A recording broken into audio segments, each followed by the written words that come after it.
Hello guys. हम पढ़ रहे हैं लीनियर रेसिस और लीनियर रेसिस का ये एक और क्वेश्चन।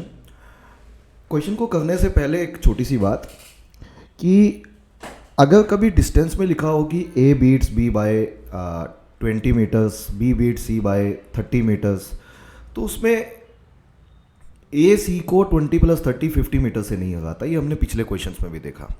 देखो, ये कुछ ऐसा है कि अगर ऐसा कुछ क्वेश्चन में दिया हो कि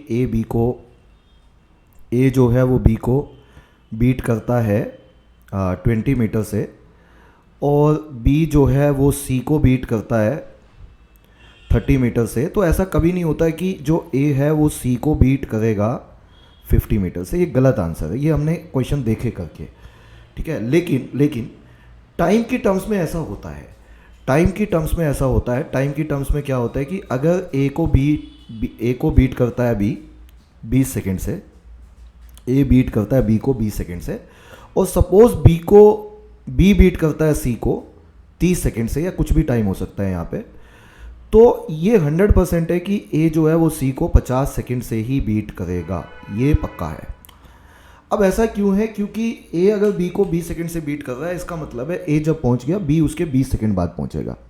और बी अगर सी को 30 सेकेंड से बीट कर रहा है, इसका मतलब है बी जब पहुंच गया उसके 30 सेकेंड बाद सी पहुंचेगा।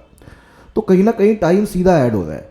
लेकिन डिस्टेंस की टर्म्स में हम ऐसे बात नहीं करते हैं, क्योंकि डिस्टेंस की टर्म्स में जब ए बी को 20 मीटर से बीट करता है तो बी को वहीं से कंपैरिजन नहीं होता है। बी को पहले 100 मीटर चलना पड़ेगा, अगर 100 मीटर की रेस है सपोज, उसके बाद वो सी को 30 मीटर से बीट करेगा। तो डिस्टेंस की टर्म्स में हमें ध्यान रखना है कि ऐसा बिल्कुल नहीं है, बट टाइम की टर्म्स में हम हमेशा ऐसे करके ऐड कर सकते हैं सीधा। तो इसी कॉन्सेप्ट पे ये क्वेश्चन है। तो ये क्वेश्चन क्या है, अब क्वेश्चन पढ़ देते हैं। क्वेश्चन ये है कि in a race of 500 metres A beats B by 40 seconds. A B को 40 सेकेंड से हराता है and beat C by 125 metres, ठीक है। If B and C run the race, B beat C by 40 seconds. देखो, पहले तो आप टाइम पे ध्यान दो। ए बी को हराता है 40 सेकेंड से, और बी सी को भी बीट करता है 40 सेकेंड से। तो इसका मतलब हम सिंपली ये बोल सकते हैं कि इन दोनों से एक बात बोल सकते हैं कि जो ए है वो बीट करता है, इन दोनों का ऐड कर दो, 40 + 40, ए बीट सी बाय 80 सेकेंड्स।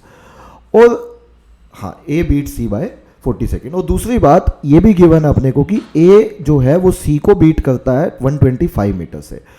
सो हम कह सकते हैं इस क्वेश्चन में कि ए बीट सी बाय 80 सेकेंड्स और 125 मीटर।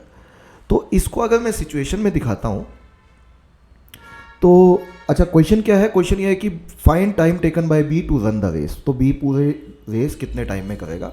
वो करने से पहले अब इस सवाल पे थोड़ा ध्यान दें। कैन वी से इस 500 मीटर की रेस में ए अगर सी को 80 सेकेंड से हराता है, तो इसका मतलब जब ये पहुंच जाता है तो उसके 125 मीटर पीछे सी होता है बेसिकली। और वो 125 मीटर कितने सेकंड में करता है? 80 सेकंड में करता है। ये 80 सेकंड कौन लेता है? सी लेता है। कितने मीटर चलने में? 125 मीटर चलने में, क्योंकि ये दोनों काम सी को करने पड़ेंगे। ये तो अपनी डेस्टिनेशन पे पहुंच चुका है। तो कैन वी से, अगर मैं सी की बात करूं, अगर मैं क्वेश्चन में सी की बात करूं तो सिंपली ये बोल सकते हैं कि वो 125 मीटर चलेगा 80 सेकेंड में। और अगर हमें ये निकालना हो कि वो 500 मीटर की रेस कितने टाइम में चलेगा, पूरे 500 मीटर की रेस कितने टाइम में रन करेगा, तो जो सी है, कैन वी से वो 500 मीटर की रेस कितने टाइम में रन करेगा, तो यूनिटरी मेथड लगा दीजिए। 1 मीटर की रेस डिवाइडेड बाय 125 और 500 मीटर की रेस इंटू 500। तो इतना टाइम किसको लगेगा? इतना टाइम लगेगा सी को। कितना टाइम लगेगा? 320 सेकेंड्स लगेंगे पूरी रेस को रन करने में। लेकिन अगर सी का पूछा होता तो आंसर 320 होता। लेकिन क्वेश्चन में पूछा गया है बी का, और क्वेश्चन में एक बात ध्यान से देखिए, बी सी को बीट करता है 40 सेकेंड से। बी सी को बीट करता है 40 सेकेंड से, इसका मतलब बी जो है वो 40 सेकेंड पहले पहुंच जाता है। तो सी अगर 320 सेकेंड लेगा इस रेस को रन करने में, तो हमसे पूछा हुआ है कि बी इस रेस को रन करने में कितना टाइम लेगा। तो हम सिंपली कह सकते हैं 320 में से 40 सेकेंड्स माइनस कर दो, तो बी जो है इस रेस को रन करने में 280 सेकेंड्स लेना चाहिए, और 280 सेकेंड्स ही इस सवाल का सही आंसर बनता है। This is the right answer of this question.